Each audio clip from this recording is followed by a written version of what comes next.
ಸರ್ಕಾರಿ ಕೆಲಸ ಬೇಕು, ಆದರೆ ನಿಮ್ಮ ಮಕ್ಕಳು ಸರ್ಕಾರಿ ಶಾಲೆಯಲ್ಲಿ ಓದಬಾರ್ದು. ಇದು ಯಾವುದ್ರಿ ಇದು ನೀತಿ? ಸರ್ಕಾರಿ ಕೆಲಸ ಬೇಕು, ಆದರೆ ನಿಮ್ಮ ಮಕ್ಕಳು ಸರ್ಕಾರಿ ಶಾಲೆಯಲ್ಲಿ ಓದಬಾರ್ದು. ಇದೇ ಅಂತಲ್ಲ, ಎಲ್ಲದಕ್ಕಷ್ಟೇ. ಪ್ರಶ್ನೆ ಮಾಡಿದ್ರೆ ಯಾರೋ ಒಬ್ಬ ನಾನು ಪ್ರಶ್ನೆ ಮಾಡ್ತಾಯಿದ್ದೀನಿ ಅಂತಂತಾನೆ, ಇನ್ನೊಂದಷ್ಟು ಜನ ನನಗೆ ಯಾಕೆ ಬೇಕು, ನಾನು ಯಾಕೆ ಮಾಡಬೇಕು, ಅವ್ರು ಮಾಡ್ಕೊಳ್ಳಿ ಬಿಡು, ಈ ಮನೋಭಾವ ಹೋಗಬೇಕು. ಅದೇ ನನಗೆ ಫ್ರೀಯಾಗಿ ಸಿಗ್ತಾಯಿದೆ, ಫ್ರೀಯಾಗಿ ಕೊಡ್ತವ್ರೆ ಅಂದರೆ ನನಗೆ ಬೇಕು. ಭಾಗ್ಯಗಳಿವೆ ಅಲ್ಲ, ಎಲ್ಲ ಭಾಗ್ಯಗಳನ್ನ ಇಸ್ಕೊಂಡು ನಾವು ಭಾಗ್ಯವಂತರಾಗಿದ್ದೀವಲ್ಲ. ಈ ಭಾಗ್ಯಗಳು ನಮಗೆ ಬೇಕಾಗೇ ಇಲ್ಲ. ಎಜುಕೇಷನ್ನು ಹಾಸ್ಪಿಟಲ್ಲು ಮತ್ತು ನಾವು ರೈತರು ಬೆಳೆಯುವಂಥ ಬೆಳೆಗೆ ತಕ್ಕ ಒಂದು ಬೆಲೆ ಕೊಟ್ಟರೆ ಯಾರೂ ಸಹ ಏನೂ ಫ್ರೀಯಾಗಿ ಏನು ಕೊಡಬೇಕಾಗಿಲ್ಲ. ಅದನ್ನು ಕೊಡ್ತಾರಾ? ಕೊಡಲ್ಲ. ಎಜುಕೇಷನ್ ಸಿಕ್ಬಿಟ್ರೆ ಸಾಕು. ಆ ಎಜುಕೇಷನ್ನು ಕನ್ನಡ ಶಾಲೆಯಲ್ಲೂ ಸಿಗುತ್ತೆ. ಅದನ್ನು ಬಳಸ್ಕೊಳ್ಳುವಂಥದ್ದು ನಿಮಗೆ ಬೇಕು. ದುಡ್ಡು ಕೊಟ್ಟು ಅಲ್ಲೋಗಿ ಕೇಳ್ತಿರಲ್ಲ, ಇಲ್ಲಿ ದುಡ್ಡು ಕೊಡದೇನೆ ಕೂತ್ಕೊಂಡು ಕೇಳಿ. ಸರ್ಕಾರ ಕೆಲಸ ಬೇಕು, ಆದರೆ ಸರ್ಕಾರಿ ಶಾಲೆ ಬೇಡ. ಏನ್ರಿ ಇದು? ನಮಗೆ ಯಾಕೆ ಇಷ್ಟೊಂದು ಪ್ರೀತಿ ಅಂತಂದರೆ, ನಿಜವಾಗ್ಲೂ ನಾವು ಓದ್ತಾ ಇದ್ದಂಥ ಸರ್ಕಾರಿ ಶಾಲೆಗಳಿಗೆ ಇವತ್ತು ನಾವು ಒಳಗಡೆ ಕಾಲಿಟ್ರೆ ನಮಗೆ ರೋಮಾಂಚನ ಆಗುತ್ತೆ. ಯಾಕೆಂದರೆ ಅಷ್ಟನ್ನು ಕಲಿಸಿದ್ದಾರೆ ನಮಗೆ. ಆ ಥರ ಒಂದು ಸರ್ಕಾರಿ ಶಾಲೆ ತಿರ್ಗಾ ಮತ್ತೆ ನಾವು ನೋಡ್ತೀವ. ನನಗೆ ಯಾಕೆ ಬೇಕು? ಎಲ್ಲದಕ್ಕೂ ನನಗೆ ಯಾಕೆ ಬೇಕು?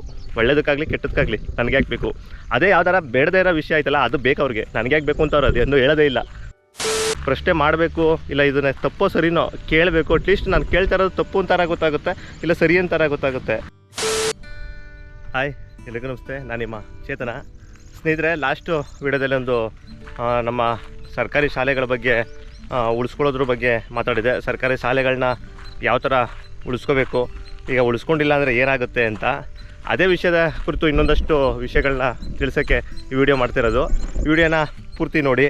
ಏನೇ ಅದರಲ್ಲಿ ತಪ್ಪಿದರೆ ಮೆಸೇಜ್ ಮೂಲಕ ತಿಳಿಸಿ. ಏಕೆಂದರೆ ಎಲ್ಲ ಗೊತ್ತಿದೆ ಅಂತಲ್ಲ, ಗೊತ್ತಿರೋ ವಿಷಯನ ನಿಮ್ಮ ಜೊತೆ ಮಾತಾಡೋಣ, ನಿಮ್ಮ ಜೊತೆ ಹಂಚ್ಕೊಳ್ಳೋಣ, ಸರಿ ತಪ್ಪುಗಳನ್ನು ತಿಳ್ಕೊಳ್ಳೋಣ ಅಂತ.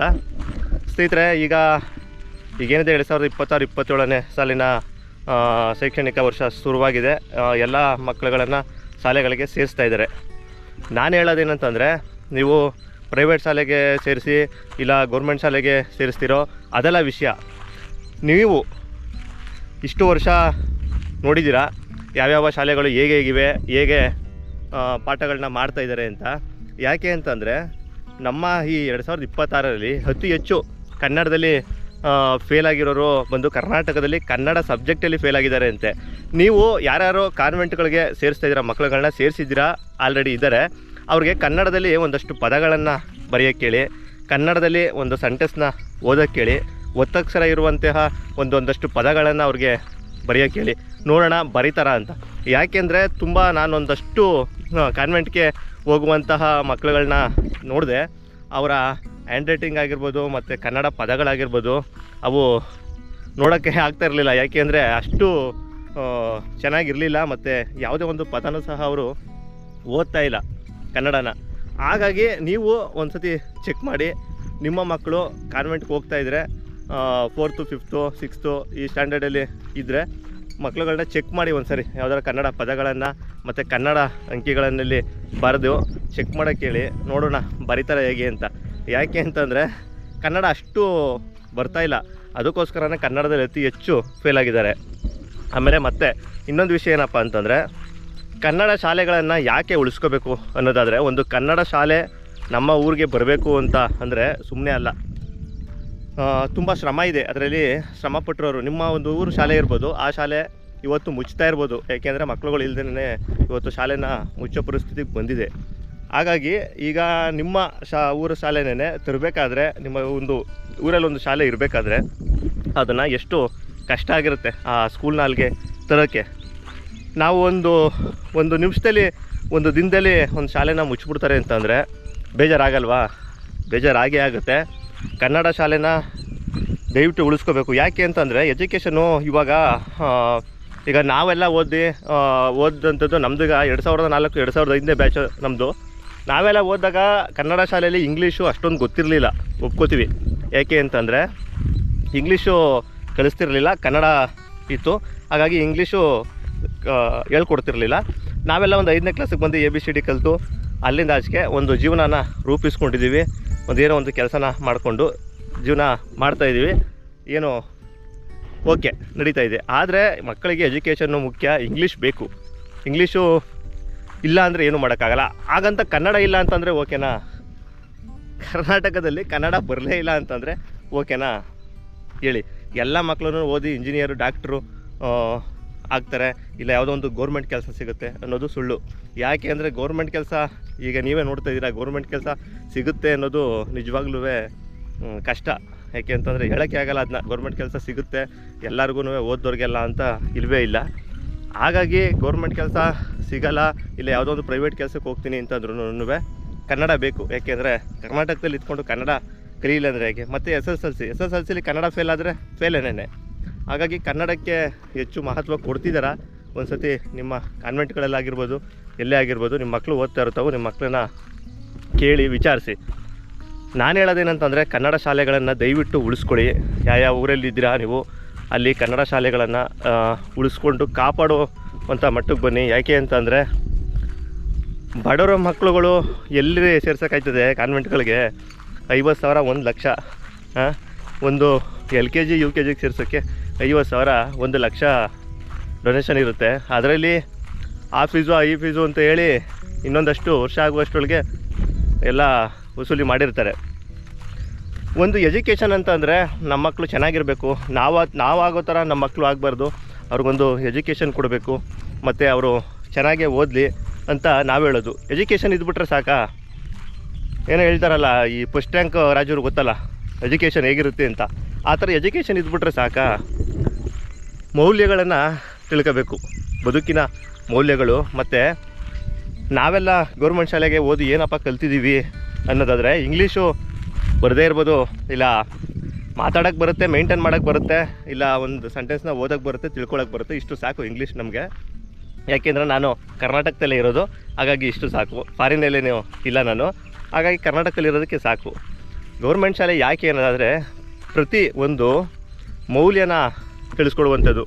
ಒಂದು ರೂಪಾಯಿ ಹಣದ ಮೌಲ್ಯ ಆಗಿರ್ಬೋದು, ಎಷ್ಟು ಕಷ್ಟ ಇದೆ ಅನ್ನೋದನ್ನ ತಿಳಿಸ್ಕೊಡುತ್ತೆ. ಮತ್ತು ಜೀವನದ ಬದುಕನ್ನ ಹೇಗೆ ಬದುಕಬೇಕು, ಓದಿದ್ರೇನ ಬದುಕು, ಇಲ್ಲ ಅಕಸ್ಮಾತ್ ಎಜುಕೇಷನ್ ಮಾಡೋಕ್ಕಾಗಿಲ್ಲ ನಾನು ಮುಂದಕ್ಕೆ, ಅಲ್ಲಿ ಏನು ಟ್ಯಾಲೆಂಟ್ ಇದೆ ನನಗೆ, ಬೇರೆದು ಏನು ಮಾಡ್ಬೋದು ಅನ್ನೋದನ್ನ ತಿಳಿಸ್ಕೊಡುತ್ತೆ ಕನ್ನಡ ಶಾಲೆ, ಗೌರ್ಮೆಂಟ್ ಶಾಲೆಯಲ್ಲಿ ಇವತ್ತಿಗೂ ನೋಡಿ, ಗೌರ್ಮೆಂಟ್ ಶಾಲೆಯಲ್ಲಿ ಓದಂತಹ ಮಕ್ಕಳುಗಳು ಇಲ್ಲ ಅಂತಂದರೆ ಗೌರ್ಮೆಂಟ್ ಶಾಲೆಗೆ ಹೋಗ್ತಾ ಇರುವಂಥವ್ರು ಯಾವುದೋ ಒಂದು ರೂಪದಲ್ಲಿ ಏನೋ ಒಂದು ಕೆಲಸನ ಮಾಡಿಕೊಂಡು ಹೋಗ್ತಿದ್ದಾರೆ.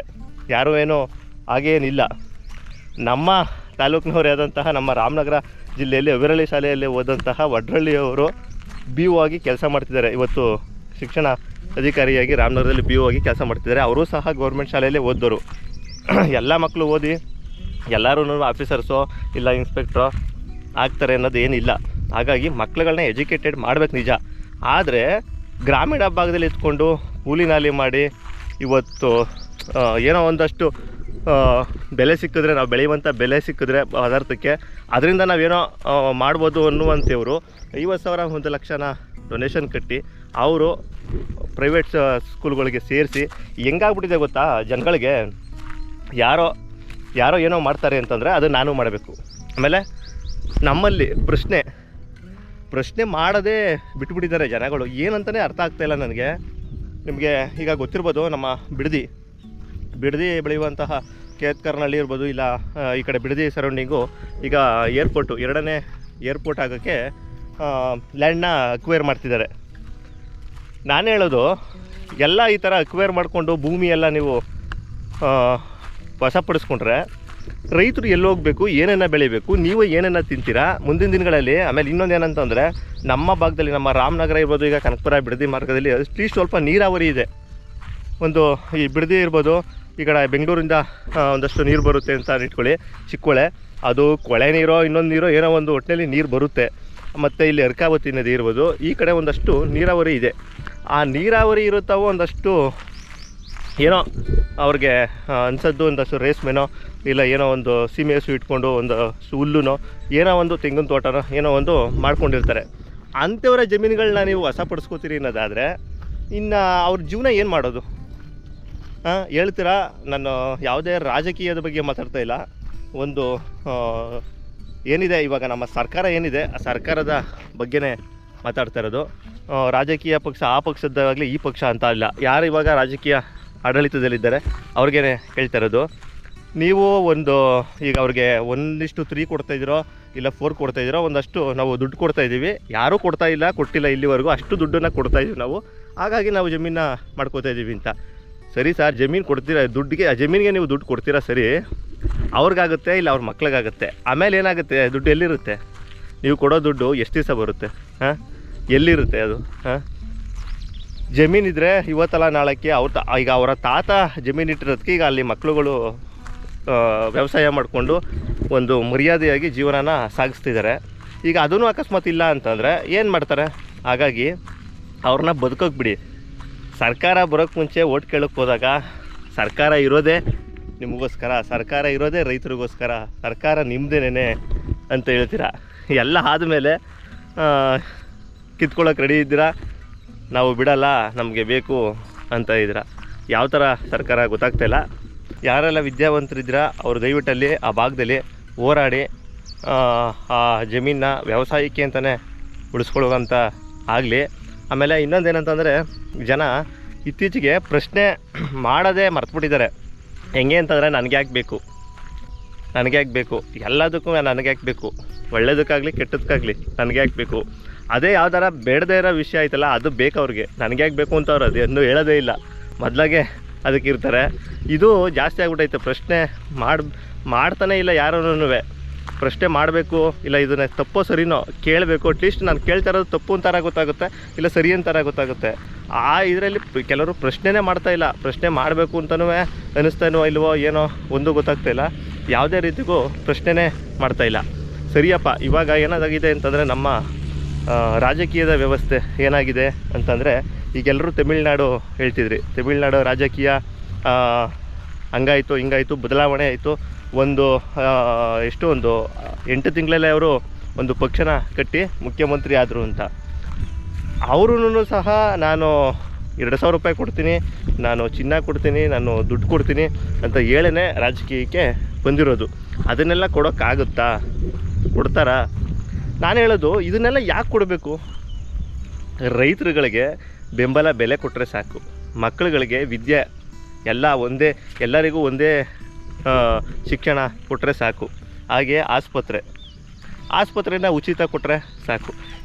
ಈ 3 ಕೊಟ್ಟರೆ ಯಾರಿಗೆ ಯಾವುದನ್ನು ಕೊಡಬೇಕಾಗೇನಿಲ್ಲ. ಫ್ರೀಯಾಗಿ 2,000 ರೂಪಾಯಿನೂ ನಮ್ಮ ಸರ್ಕಾರದ್ದು ಅಷ್ಟೇ ಹೇಳ್ತಾ ಇರೋದು ನಾನು. 2,000 ರೂಪಾಯಿ ಬೇಕಾಗಿಲ್ಲ ನಮಗೆ. ಅವರು ಇನ್ನೊಂದೇನೋ ಹೇಳ್ತಾರಲ್ಲ, ಏನೇನು ಈಗ ಭಾಗ್ಯಗಳಿವೆ ಅಲ್ಲ, ಎಲ್ಲ ಭಾಗ್ಯಗಳನ್ನ ಇಸ್ಕೊಂಡು ನಾವು ಭಾಗ್ಯವಂತರಾಗಿದ್ದೀವಲ್ಲ, ಈ ಭಾಗ್ಯಗಳು ನಮಗೆ ಬೇಕಾಗೇ ಇಲ್ಲ. ಎಜುಕೇಷನ್ನು ಹಾಸ್ಪಿಟಲ್ಲು ಮತ್ತು ನಾವು ರೈತರು ಬೆಳೆಯುವಂಥ ಬೆಳೆಗೆ ತಕ್ಕ ಒಂದು ಬೆಲೆ ಕೊಟ್ಟರೆ ಯಾರೂ ಸಹ ಏನೂ ಫ್ರೀಯಾಗಿ ಏನೂ ಕೊಡಬೇಕಾಗಿಲ್ಲ. ಅದನ್ನು ಕೊಡ್ತಾರಾ? ಕೊಡಲ್ಲ. ಯಾಕೆ ಹೇಳಿ? ಅವರೇ 3-4 ಇರ್ತವೆ ಹಾಸ್ಪಿಟಲ್ಲು ಮತ್ತು ಸ್ಕೂಲ್ಗಳು, ಕಾಲೇಜ್ಗಳು, ಇವೆಲ್ಲ ಅವರವೇ ಇರ್ತವೆ. ಎಲ್ಲಿ ಕೊಡ್ತಾರೆ? ಆ ದುಡ್ಡಲ್ಲೇ ನಿಮಗೆ ಹಿಂಗೆ ಎಸಿತಾರೆ. ನೀವು ಅದಕ್ಕೆ ಜೈ ಅಂದ್ಬಿಟ್ಟು ಓಟ್ ಹಾಕ್ಬಿಟ್ಟು ಇವತ್ತಲ್ಲಿ ತಗೋಕಿ ಕುಂಡ್ರಿಸಿದ್ದೀವಿ. ಹೆಂಗಿದೆ ನೋಡಿ ನಮ್ಮ ಪರಿಸ್ಥಿತಿ, ನಮ್ಮ ವ್ಯವಸ್ಥೆ ಎಲ್ಲ. ನಾವು ಯಾರನ್ನು ಎಲ್ಲಿ ಯಾವ ಥರ ಹೇಗೆ ಬಳಸ್ಕೋತಾ ಇದ್ದೀವಿ, ಹೇಗೆ ನಾವು ಅವ್ರನ್ನ ಇದು ಮಾಡ್ತಾಯಿದ್ದೀವಿ ಅನ್ನೋದೇ ನಮಗೆ ಗೊತ್ತಾಗ್ತಾಯಿಲ್ಲ. ಪ್ರಶ್ನೆ ಮಾಡ್ತಾಯಿಲ್ಲ ನಾವು. ಇವತ್ತಿಗೇನು ಬರುತ್ತೆ? 500 ರೂಪಾಯಿ ಕೊಟ್ವಾ, ಓಟ್ ಹಾಕಿದ್ವಾ, ಮುಗೀತು. ಯಾರೋ ನಿಮ್ಮ ಗ್ರಾಮದಲ್ಲಿ ಮೆಂಬರ್ ಏನೋ ಕೆಲಸ ಮಾಡ್ತಾಯಿಲ್ಲ, ಇಲ್ಲ ಊರಿಗೆ ನೀರು ಬರ್ತಾಯಿಲ್ಲ, ಯಾರೋ ಒಂದು 3 ಜನ 4 ಜನ ಇರ್ತಾರೆ, ಹೇ ಕೇಳಬೇಕು ಅಂತ. ಇನ್ನೊಂದಷ್ಟು ಜನ ಇರ್ತಾರೆ, ನಮ್ಗೆ ಯಾಕೆ ಬೇಕು, ಅವ್ರು ಕೇಳ್ಕೊಳ್ಳಿ ಬಾ, ನಾವ್ಯಾಕೆ ಕೇಳುವ ಇದೆಲ್ಲ, ಏನು ಕೇಳ್ಕೊಳ್ಳಿ ಬಾ, ನಾಳೆ ದಿನ ಅವ್ರು ಏನಾರು ಬೇಕಾದ್ರೆ ನಮಗೆ ಅವರಿಂದ ತೊಂದರೆ ಆಗೋಗ್ಬಿಟ್ರೆ. ಇದು ನಮ್ಮಲ್ಲಿ ಇರುವಂಥದ್ದು. ಇದೇ ಅಂತಲ್ಲ, ಎಲ್ಲದಕ್ಕೂ ಅಷ್ಟೇ. ಪ್ರಶ್ನೆ ಮಾಡಿದ್ರೆ ಯಾರೋ ಒಬ್ಬ ನಾನು ಪ್ರಶ್ನೆ ಮಾಡ್ತಾಯಿದ್ದೀನಿ ಅಂತಾನೆ, ಇನ್ನೊಂದಷ್ಟು ಜನ ನನಗೆ ಯಾಕೆ ಬೇಕು, ನಾನು ಯಾಕೆ ಮಾಡಬೇಕು, ಅವ್ರು ಮಾಡ್ಕೊಳ್ಳಿ ಬಿಡು, ಈ ಮನೋಭಾವ ಹೋಗಬೇಕು. ಅದೇ ನನಗೆ ಫ್ರೀಯಾಗಿ ಸಿಗ್ತಾಯಿದೆ, ಫ್ರೀಯಾಗಿ ಕೊಡ್ತವ್ರೆ ಅಂದರೆ ನನಗೆ ಬೇಕು. ಇಂಥ ಇದರಲ್ಲಿ ಇದ್ದೀವಿ ಅಂತಂದರೆ ನಾವು. ಹಾಗಾಗಿ ದಯವಿಟ್ಟು ಯೋಚನೆ ಮಾಡಿ. ಈಗ ನೆಕ್ಸ್ಟು ನಿಮ್ಮ ಗ್ರಾಮ ಪಂಚಾಯತಿ ಎಲೆಕ್ಷನ್ಗಳು ಬರುತ್ತೆ, ಅದರಲ್ಲಿ ಯೋಚನೆ ಮಾಡಿ. ನೀನು ಏನೇ ಹೇಳಿದ್ರು ನಾವು ದುಡ್ಡು ಕೊಟ್ರೇ ಓಟ್ ಹಾಕೋದು ಅಂತಿರೋ, ಇಲ್ಲ ಕೆಲಸ ಮಾಡಲಿ ನಮಗೆ ದುಡ್ಡು ಬೇಡ ಅಂತಿರೋ. ನಾನು ಹೇಳೋದು, ಈಗ ದುಡ್ಡು ಇಸ್ಕೊಂಡು ಓಟ್ ಹಾಕ್ತಿರೋ ಸರಿ, ಅವರು ರಿಕವರಿ ಮಾಡಲೇಬೇಕಲ್ವಾ ದುಡ್ಡನ್ನ. ಒಂದು ಪಂಚಾಯತಿ ಎಲೆಕ್ಷನ್ಗೆ ಇವಾಗ 8 ರಿಂದ 10 ಲಕ್ಷ ನಾರ್ಮಲಾಗಿ ಖರ್ಚಾಗ್ತದೆ ಅಂದರೆ ಅವನು ಮೆಂಬರ್ ಆಗಿಬಿಟ್ಟು 10 ಲಕ್ಷಕ್ಕೆ 20 ಲಕ್ಷ ಮಾಡ್ದೇನೆ ಹೆಂಗ ಇರೋದು 5 ವರ್ಷದಲ್ಲಿ? ಯಾವ ಕೆಲಸ ಮಾಡಬೇಕು, ಯಾವ ಕೆಲಸ ಮಾಡಬಾರ್ದು ಅನ್ನೋದು ಯೋಚನೆ ಮಾಡಬೇಕಲ್ವ. ಹಾಗಾಗಿ ಈ ಇನ್ನೊಂದು ಏನಂತಂದರೆ ನಮ್ಮೊಂದು ಇದರಲ್ಲಿ ಈಗ ತಮಿಳ್ನಾಡಲ್ಲಿ ಇರ್ಬೋದು, ಇಲ್ಲ ಬೇರೆ ಸ್ಟೇಟ್ಗಳಿರ್ಬೋದು, ಇಲ್ಲ ನಮ್ಮ ಕರ್ನಾಟಕದಲ್ಲಿ ಇರ್ಬೋದು, ಒಂದನ್ನು ತಂದರೆ ಒಳ್ಳೆಯದಾಗುತ್ತೆ. ಏನಂತಂದರೆ ಸರ್ಕಾರಿ ಶಾಲೆಯ ಕೆಲಸ ಮಾಡೋರು ಸರ್ಕಾರಿ ಶಾಲೆಗಳಲ್ಲಿ ಗೌರ್ಮೆಂಟ್ ಕಾಲೇಜುಗಳಲ್ಲೇ ಅವ್ರಿಗೊಂದು ಟೀಚಿಂಗ್ನ ಕೊಡಿಸ್ಬೇಕು ಅಂತ ಮಾಡಿದ್ರೆ ಆಗುತ್ತೆ. ಆದರೆ ಕಾನೂನಲ್ಲಿ ಅದು ಇಲ್ವಂತೆ. ನಾನೊಂದು ಕೆಲವೊಂದನ್ನು ಓದಿದೆ, ಆ ಥರದ್ದು ಇಲ್ವಂತೆ. ಮೊನ್ನೆ ನಮ್ಮ ಶಿಕ್ಷಣ ಸಚಿವರು ಹೇಳ್ತಾಯಿದ್ರು ಆ ಥರದ್ದು ಒಂದು ಕಾನೂನೆಲ್ಲ ಆ ಥರ ತರೋಕ್ಕಾಗಲ್ಲ ನಾವು ಅಂತ. ನಾನು ಹೇಳೋದೇನಂತಂದರೆ, ಯಾರೆಲ್ಲ ಕೇಳಿಸ್ಕೊಳ್ಳಿ, ಯಾರೆಲ್ಲ ಗೌರ್ಮೆಂಟ್ ಟೀಚರ್ಸ್ಗಳಿದ್ದೀರಾ, ನಿಮ್ಮ ಮಕ್ಳುಗಳನ್ನ ನೀವು ಗೌರ್ಮೆಂಟ್ ಸ್ಕೂಲ್ಗೆ ಹಾಕಿದರೆ ಓಕೆ. ಆಲ್ಮೋಸ್ಟ್ ಹಾಕಿರಲ್ಲ, ಒಂದು 80% ಹಾಕಿರಲ್ಲ ನನಗೆ ಗೊತ್ತಿರೋ ಪ್ರಕಾರ. ಕಾನ್ವೆಂಟ್ಗೆ ಏನಾದರೂ ಕಳಿಸ್ತಾಯಿದ್ರೆ ನಿಮ್ಮ ಮೇಲೆ ನಿಮಗೆ ನಂಬಿಕೆ ಇಲ್ವಾ ಕೇಳ್ಬಿಡಿ. ನಿಮ್ಮ ಟೀಚರ್ಗಳ ಮೇಲೆ, ನಿಮ್ಮ ಸ್ಕೂಲ್ಗಳ ಮೇಲೆ ನಿಮ್ಮ ಮಕ್ಳುಗಳಿಗೆ ನಿಮಗೆ ನಂಬಿಕೆ ಇಲ್ವಾ? ನೀವು ಕಾನ್ವೆಂಟ್ಗಳಿಗೆ ಸೇರಿಸ್ಕೊಳ್ಳೋದಾದರೆ ನಿಮ್ಮ ಮಕ್ಳುಗಳನ್ನ ಇಲ್ಲೇ ಪಕ್ಕದ ಮನೇಲಿ ಅಂತಿರ್ತಾರೆ, ಅಯ್ಯೋ ಗೌರ್ಮೆಂಟ್ ಸ್ಕೂಲ್ ಟೀಚರನ್ನೇ ಅವ್ರ ಮಗನ್ನೇ ಕಾನ್ವೆಂಟ್ಗೆ ಹಾಕ್ಕೊಂಡವನೇ, ನಮ್ಮ ಮಕ್ಳುಗಳನ್ನ ಎಲ್ಲಿ ಪಾಠ ಕಳಿಸ್ತಾರೆ ಅವರೆಲ್ಲ ಅಂತ ಬಂದೇ ಬರುತ್ತೆ. ದಯವಿಟ್ಟು ನೀವು ಯಾರು ಗೌರ್ಮೆಂಟು ಟೀಚರ್ಗಳಿದ್ದೀರಾ, ಫಸ್ಟು ನಿಮ್ಮ ಮಕ್ಳುಗಳನ್ನ ನೀವು ಯಾವುದೋ ನಿಮ್ಮ ಶಾಲೆಯಲ್ಲೂ ಪರವಾಗಿಲ್ಲ, ನಿಮ್ಮ ಎಲ್ಲಿ ನಿಯರ್ ಇರುತ್ತೆ ಅಲ್ಲಿ ಗೌರ್ಮೆಂಟ್ ಶಾಲೆಗೆ ಸೇರಿಸುವಂತಹ ಕೆಲಸನ ಮಾಡಿ. ಹಾಗೆ ಸರ್ಕಾರಿ ಹುದ್ದೆಲಿರೋರು ದಯವಿಟ್ಟು ಸರ್ಕಾರಿ ಕೆಲಸ ಬೇಕು ನಿಮಗೆ, ಸರ್ಕಾರಿ ಶಾಲೆ ಯಾಕೆ ಬೇಕಾಗಿಲ್ಲ. ಮತ್ತು ನೀವು ಒಂದು ಶಾಲೆನ ಮೇಲಕ್ಕೆ ತಗೊಂಡು ಹೋಗೋಕ್ಕೆ ನಿಮ್ಮದೇ ಜಾಸ್ತಿ ಇರೋದು. ಯಾಕೆಂದರೆ ನೀವು ಸರ್ಕಾರಿ ಹುದ್ದೆಲಿರೋದ್ರಿಂದ ನೀವು ಮಕ್ಳುಗಳನ್ನ ಅಲ್ಲಿ ಸೇರಿಸೋದ್ರಿಂದ, ಹೋಗಿ ಬರೋದ್ರಿಂದ ಒಂದಷ್ಟು ಬೆಳವಣಿಗೆಗಳು ಆಗುತ್ತೆ ಶಾಲೆಗಳ ಬಗ್ಗೆ. ಹಾಗಾಗಿ ಸರ್ಕಾರದ ಕೆಲಸ ಮಾಡ್ತಾ ಇರುವಂತಹ ಸರ್ಕಾರದ ಸಂಬಳ ತಗೋತಾ ಇರುವಂಥವ್ರು, ನೀವು ಫಸ್ಟು ಸರ್ಕಾರದ ಸೌಲಭ್ಯಗಳನ್ನು, ಸ್ಕೂಲ್ಗಳನ್ನು, ಆಸ್ಪತ್ರೆಗಳನ್ನು ಮತ್ತು ಈ ಥರದ್ದು ಒಂದು ಸರ್ಕಾರದ ವ್ಯವಸ್ಥೆಗಳನ್ನು ಉಪಯೋಗಿಸ್ಕೊಂಡ್ರೆ ಆಗುತ್ತೆ. ಸರ್ಕಾರ ಕೆಲಸ ಬೇಕು, ಆದರೆ ಸರ್ಕಾರಿ ಶಾಲೆ ಬೇಡ. ಏನ್ರಿ ಇದು? ಸರ್ಕಾರಿ ಕೆಲಸಕ್ಕೆ ಎಷ್ಟು ಮಾಡ್ತೀರಾ, ಎಷ್ಟು ಕೆಲಸ ಮಾಡ್ತೀರಾ? ಯಾರೋ ಜನ ಹೆಂಗೆ ಅಂತಂದರೆ, ಯಾರೋ ಒಬ್ಬ ಲಂಚ ತಗೋತಾ ಇದ್ದಾನಂತೆ ಅಂತಂದರೆ, ಅಯ್ಯೋ ನಮ್ಗೆ ಯಾಕೆ ಬಾ, ತಗೊಂಡ್ರೆ ತಗೋತಾನೆ. ಅವ್ನು ಯಾರೋ ಒಬ್ಬ ಏನೋ ಸರಿಯಾಗಿ ಕೆಲಸ ಮಾಡ್ತಾಯಿಲ್ವಂತೆ, ಕೇಳೋಣ, ನಮ್ಗೆ ಯಾಕೆ ಬಾ. ನಾವು ಹೆಂಗಾಗ್ಬಿಡ್ತೀವಿ ಅಂದರೆ ಎಲ್ಲನೂ ಅಷ್ಟೇ. ಯಾವುದೋ ಒಂದು ಊರಲ್ಲಿ ಏನೋ ಒಂದು ನಡೀತೈತೆ, ಇಲ್ಲ ಯಾವುದೋ ವ್ಯವಸ್ಥೆ ಸರಿ ಇಲ್ಲ, ಅಲ್ಲೇನೋ ತಪ್ಪಾಗಿ ಆಗ್ತಾಯಿದೆ, ಅಯ್ಯೋ ನಮ್ಗೆ ಯಾಕೆ ಬಾ, ಹಿಂಗೆ. ಅದೇನೇ ಒಂದಷ್ಟು ಈ ಲೇಡೀಸ್ಗಳು, ಹೆಂಗಸ್ರುಗಳು ಕೂತ್ಕೊಂಡಾಗ ಒಂದಷ್ಟು ವಿಷಯಗಳನ್ನ ಮಾತಾಡಿರ್ತಾರೆ, ಅಲ್ಲಿ ಬಂದು ಹೇಳ್ತಾರೆ, ನಿನ್ನ ಬಗ್ಗೆನೇ ಮಾತಾಡ್ತಾಯಿದ್ರು, ನಿಂದೇ ವಿಷಯ. ಆಮೇಲೆ ನಾನು ನಮ್ಗೆ ಯಾಕೆ ಅಂತ ಬಂದ್ಬಿಟ್ಟೆ, ಅಯ್ಯೋ ಅವೆಲ್ಲ ನಮ್ಗೆ ಯಾಕೆ ಅಂತ ಬಂದ್ಬಿಟ್ಟೆ, ಇದನ್ನು ನಮ್ಗೆ ಯಾಕೆ ಅಂತ ಬಂದ್ಬಿಟ್ಟೆ ಕೇಳ್ಕೊಂಡು ಹೇಳಿ ಎಲ್ಲ ಅವ್ರಿಗೂ ಹೇಳ್ಬಿಟ್ಟಿರ್ತಾರೆ. ಆ ಥರ ಒಂದಷ್ಟು ವಿಷಯಗಳನ್ನು ಚರ್ಚೆ ಮಾಡಿದ್ರೆ ನಾವು ಎಲ್ಲಿ ಹೋಗ್ತಾಯಿದ್ದೀವಿ, ಯಾವ ದಾರಿಯಲ್ಲಿ ನಡೀತಾ ಇದ್ದೀವಿ, ನಾವು ಏನು ಮಾಡ್ತಾಯಿದ್ದೀವಿ, ಯಾವುದನ್ನು ನಾವು ಯೂಸ್ ಮಾಡ್ಕೋತಾ ಇಲ್ಲ, ಎಲ್ಲ ದುಡ್ಡನ್ನೇ ಹಿಂದೆ ಓಡ್ತಾ ಇದ್ದೀವಿ. ಎಷ್ಟು ವರ್ಷ ಬದುಕಿರ್ತೀವಿ ಹೇಳಿ? ಎಷ್ಟು ವರ್ಷ ಬದುಕಿರ್ಬೋದು? ಈಗಿನ ಇದರಲ್ಲಿ 50 ಪ್ಲಸ್ ಆಗೋದೇ ಕಷ್ಟ ಅನ್ಕೊಂಡ್ಬಿಟ್ಟಿದ್ದೀವಿ ಈಗ. ಯಾಕೆಂದರೆ ಎಲ್ಲ 30-40 ವರ್ಷಕ್ಕೆ 20 ವರ್ಷಕ್ಕೆಲ್ಲ ಅಟ್ಯಾಕ್ ಬಂದೆಲ್ಲ ಸತ್ತೋಯ್ತವ್ರೆ. ಹಾಗಾಗಿ ಶಾಶ್ವತ ಅಂತೂ ಯಾವುದೂ ಇಲ್ಲ. ನೀವು ಮಾಡೋ ಕೆಲಸ, ನಾವು ಏನು ಇವಾಗ ನಡ್ಕೋತೀವಿ, ಯಾವುದಕ್ಕೆ ಮಾತಾಡ್ತೀವಿ, ಇದೇ ಉಳ್ಕೊಳ್ಳೋದು. ಅಟ್ಲೀಸ್ಟು ನಮ್ಮ ಮುಂದಿನ ಪೀಳಿಗೆಗೆ, ಇಲ್ಲ ನಿಮ್ಮ ಮಕ್ಳುಗಳಿಗೆ ಅದು ಉಳ್ಕೊಳ್ಳಿ, ಏನೋ ಒಂದು ಮಾಡಿದರಂತೆ ಅನ್ನೋದು ಉಳ್ಕೊಳ್ಳಿ.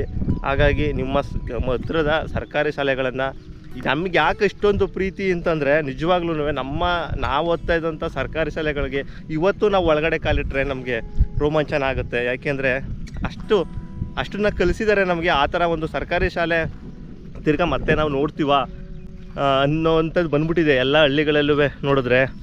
ಈ ಮಕ್ಳುಗಳ ಇಂಗ್ಲೀಷ್ ಮೀಡಿಯಮ್ ಮಕ್ಳುಗಳನ್ನ ನೋಡಿದ್ರೆ. ಆಮೇಲೆ ಇನ್ನೊಂದೇನು ಗೊತ್ತಾ, ನಿಮ್ಮ ಮಕ್ಕಳು, ಈಗಿನ ಮಕ್ಳುಗಳು, ಈಗೇನು ಬರ್ತಿದ್ದಾರೆ ಮಕ್ಳುಗಳು, ಅವರೆಲ್ಲ ಬುದ್ಧಿವಂತರು ಕಣ್ರಿ, ಸಿಕ್ಕಾಬಟ್ಟೆ ಬುದ್ಧಿವಂತರು. ಅವರು ಮನೇಲಿ ಇದ್ಕೊಂಡೆ ಎಲ್ಲ ಕಲ್ತ್ಕೊಂಡು ಆಮೇಲೆ ಸ್ಕೂಲ್ಗೆ ಹೋಗ್ತಾರೆ.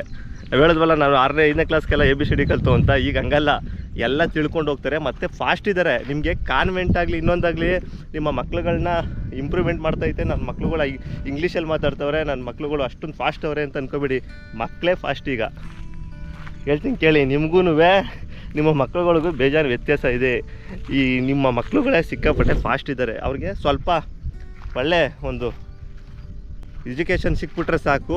ಆ ಎಜುಕೇಷನ್ನು ಕನ್ನಡ ಶಾಲೆಯಲ್ಲೂ ಸಿಗುತ್ತೆ. ಅದನ್ನು ಬಳಸ್ಕೊಳ್ಳುವಂಥದ್ದು ನಿಮಗೆ ಬೇಕು. ದುಡ್ಡು ಕೊಟ್ಟು ಅಲ್ಲೋಗಿ ಕೇಳ್ತಿರಲ್ಲ, ಇಲ್ಲಿ ದುಡ್ಡು ಕೊಡದೇನೆ ಕೂತ್ಕೊಂಡು ಕೇಳಿ. ನಮ್ಮ ಮಕ್ಳುಗಳಿಗೆ ವಿದ್ಯಾಭ್ಯಾಸ ಕೊಡಿ, ನಮ್ಮ ಮಕ್ಳುಗಳನ್ನ ವಿದ್ಯಾವಂತರನ್ನಾಗಿ ಮಾಡಿ ಅಂತ ಕೇಳಿ. ಅಷ್ಟೇ ಸಾಕು, ಇನ್ನೇನು ಬೇಕಾಗಿಲ್ಲ. ದಯವಿಟ್ಟು ಅದಕ್ಕೋಸ್ಕರ ಒಂದಷ್ಟು ಸರ್ಕಾರಿ ಶಾಲೆಗಳ ಬಗ್ಗೆ ಒಂದಷ್ಟು ಈಗ ಒಂದು ವೀಡಿಯೋಗಳನ್ನ ಮಾಡ್ತಾಯಿದ್ದೀನಿ. ಹಿಂದಿನ ವೀಡಿಯೋಗಳನ್ನು ಸಹ ಮಾಡಿದ್ದೀನಿ, ಅದನ್ನು ಸಹ ನೋಡಿ. ಎಲ್ಲೆಲ್ಲಿ ನಿಮ್ಮ ಸರ್ಕಾರಿ ಶಾಲೆಗಳಿವೆ ಅಲ್ಲಲ್ಲಿ ನಿಮ್ಮ ಊರುಗಳಲ್ಲಿ ಒಂದಷ್ಟು ಉಳಿಸ್ಕೊಳ್ಳುವಂತಹ ವ್ಯವಸ್ಥೆಯನ್ನು ಮಾಡಿ. ಇನ್ನೊಂದು 2-3 ವರ್ಷ ಹೋದರೆ ಮಕ್ಳುಗಳಿಗೆ ಸರ್ಕಾರಿ ಶಾಲೆ ಇತ್ತಂತೆ ಅಂತ ಒಂದು ಪಾಠನೇ ಬರ್ಬೋದೇನೋ. ಆ ಥರ ಆಗೋದು ಬೇಡ. ತುಂಬ ಚೆನ್ನಾಗಿ ಇವಾಗ ಸರ್ಕಾರಿ ಶಾಲೆಗಳನ್ನು ಈ ಟೊಯೋಟೋದವ್ರು ಇರ್ಬೋದು, CSR ಫಂಡಿಂದ ಇರ್ಬೋದು, ಮತ್ತು ಈಗ ಗೌರ್ಮೆಂಟಿಂದನೇ ಆಗಿರ್ಬೋದು, ತುಂಬ ಚೆನ್ನಾಗಿ ಸರ್ಕಾರಿ ಶಾಲೆಗಳಿಗೆ ಕಟ್ತಾ ಇದ್ದಾರೆ. ಕಟ್ಸ್ಕೊಳ್ಳೋದು ಸಹ ನಮ್ಮಲ್ಲೇ ಇದೆ, ಆರಾಮಾಗಿ ಮಾಡ್ಬೋದು. ಎಲ್ಲನೂ ಸಹ ನಾವು ನಿಂತ್ಕೋಬೇಕಷ್ಟೆ. ನಾವು ನಿಂತ್ಕೊಂಡ್ರೆ ಎಲ್ಲ ಆಗುತ್ತೆ. ಯಾವ್ಯಾವುದಕ್ಕೂ ಸಂಬಂಧಪಡದೇ ಇರೋದು, ಬೇಡದೇ ಇರೋದಕ್ಕೆಲ್ಲ ಹೋಗಿ ತಲೆ ಹಾಕ್ತೀವಿ, ಏನೇನೋ ಮಾಡ್ತೀವಂತೆ. ಇದು ಯಾಕೆ ಸರ್ಕಾರಿ ಶಾಲೆನ ಉಳಿಸ್ಕೊಳ್ಳೋಕ್ಕೆ ಯಾಕೆ ನಾವು ನಿಂತ್ಕೋಬಾರ್ದು? ಹಾಗಾಗಿ ನಿಮ್ಮ ಮಕ್ಳುಗಳನ್ನ ಸರ್ಕಾರಿ ಶಾಲೆಗೆ ಸೇರಿಸಿ. ದಯವಿಟ್ಟು ಯಾವುದೇ ಪ್ರೈವೇಟ್ ಕಾಲೇಜು ದುಡ್ಡಿರೋರು ಸೇರಿಸ್ಕೊಳ್ಳಿ, ಪ್ರೈವೇಟ್ ಕಾಲೇಜಿಗೆ ಸೇರಿಸ್ಕೊಳ್ಳಿ. ನಾವೇನು ಅದಕ್ಕೆ ಆಕ್ಷೇಪಣೆ ಇಲ್ಲ.